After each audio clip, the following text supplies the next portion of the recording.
Honorer R2 dan R3 mengisi jabatan P3K bukan paruh waktu.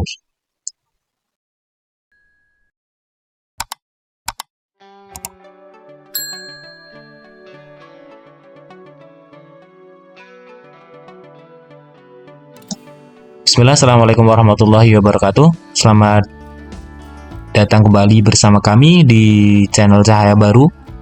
Bertemu dengan video yang baru ini, kami kembali akan kabarkan tentang penyelesaian tenaga honorer, penataan tenaga non-ASN, pengangkatan honorer menjadi ASN P3K. Namun sebelum kita masuk di pembahasan, bagi teman-teman yang baru bertemu dengan channel ini, jangan lupa untuk subscribe dan nyalakan lonceng notifikasinya. Terima kasih. Kita ke pembahasan. Yang pertama, kita akan bahas mengenai forum honorer yang bertemu dengan Bapak Aba Subagya. Beliau adalah orang dari Kementerian Pan-RB. Apa kemudian yang disampaikan? Ini dari forum guru honorer Kabupaten Temanggung yang menuju ke Kemenpan RB di tanggal 11 Februari tahun 2025. Kita lihat. Ini beliau sudah bertemu dengan Bapak Aba Subagya. Nah, apa yang disampaikan?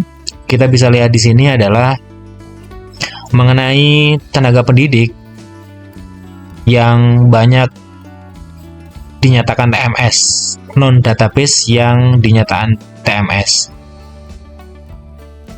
Selain itu juga banyak juga teman-teman yang belum bisa mendaftar di P3K tahap 1 ataupun tahap 2. Kenapa? Karena memang tidak ada formasi.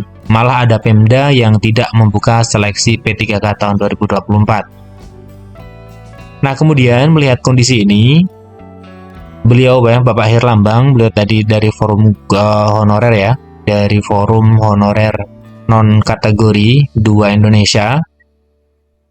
Beliau menyatakan bahwa seleksi tahap 3 itu perlu dilakukan agar honorer non-K2 yang tidak masuk database bisa mendapat perlakuan yang sama seperti peserta di tahap yang pertama. Honorer yang belum mendaftar juga punya peluang untuk mengikuti seleksi saat bertemu dengan Deputi SDM Aparatur Kemenpan RB Aba Subagya.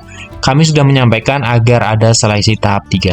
Nah, ini informasi yang pertama dari pengajuan teman-teman honorer non kategori 2 yang belum bisa mengikuti seleksi P3K baik tahap 1 atau tahap 2. Ini mengusulkan untuk mendesak akan adanya seleksi tahap 3 atau P3K di tahun 2025. Tentunya ini juga bisa menjadi solusi bagi teman-teman yang memang belum mendapatkan formasi. Selain belum bisa mendaftar juga karena tadi TMS, tapi juga banyak yang pemerintah daerah yang tidak membuka seleksi P3K tahap 1 dan tahap 2. Untuk informasi yang kedua, seperti cuplikan yang kita sampaikan di depan, ini informasi juga dari cpnn.com. Ini mengenai hasil seleksi administrasi tahap 2, di mana menimbulkan banyak tanda tanya karena banyak honorer yang dinyatakan lulus tetapi dimasukkan ke jabatan tampungan.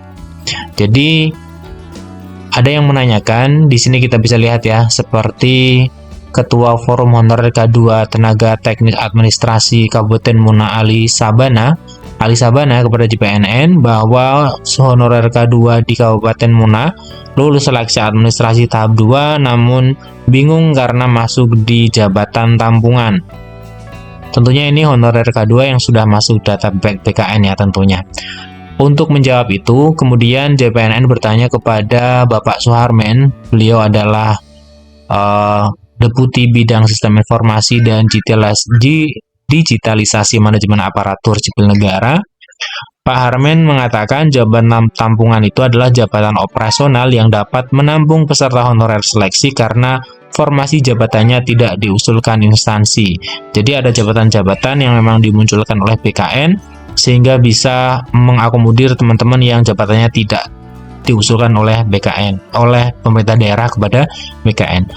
Nah, kita bisa lihat di sini, begitu juga honorer database BKN yang belum mendaftar P3K tahap 1 akan dimasukkan ke jabatan tampungan ketika dia mendaftar tahap 2. Jadi jabatan tabungan hanya ada di tahap 2, terutama untuk menampung mereka yang terdaftar dalam database BKN dan TMS saat seleksi administrasi tahap 1, ucap Deputi Suharmen. Kemudian beliau juga mengatakan, menurut beliau ya, jabatan tabungan ini otomatis lulus P3K tahap 2. Ini jawaban Deputi Suharmen ya. Kemudian menurut dia, masalah diangkat atau tidak itu tergantung lulus atau tidak ketika ditanya masalah hal tersebut.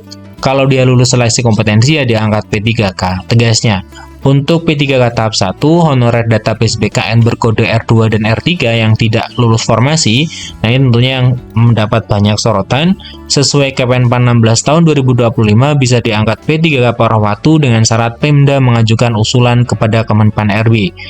Bu Rini Widiantini. Nah, tetapi menurut Kemenpan 16 tahun 2025 ini, untuk pengangkatan paruh waktu itu juga dilakukan setelah tahap 2 selesai, sebab nanti akan ada optimalisasi. Bisa saja ketika masih ada formasi P3K tahap 2, honorer R2 dan R3 ini mengisi jabatan P3K, bukan paruh waktu. Deputi SDM Bapak Aba Subagja juga mengimbau honorer tidak menolak P3K paruh waktu karena sifatnya hanya sementara. Ketika Pemda sudah memiliki kekuatan anggaran, maka otomatis akan diangkat menjadi P3K. Nah, ini dua informasi teman-teman terkait dengan pengangkatan honorer menjadi ASN P3K.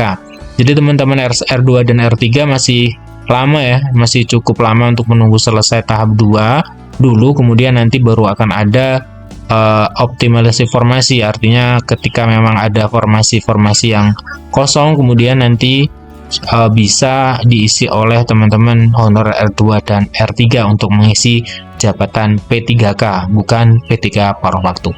Demikian informasi dari kami, semoga memberikan pencerahan bagi teman-teman semuanya.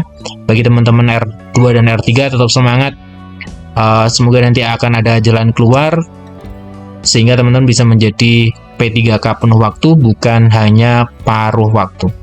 Terima kasih. Assalamualaikum warahmatullahi wabarakatuh.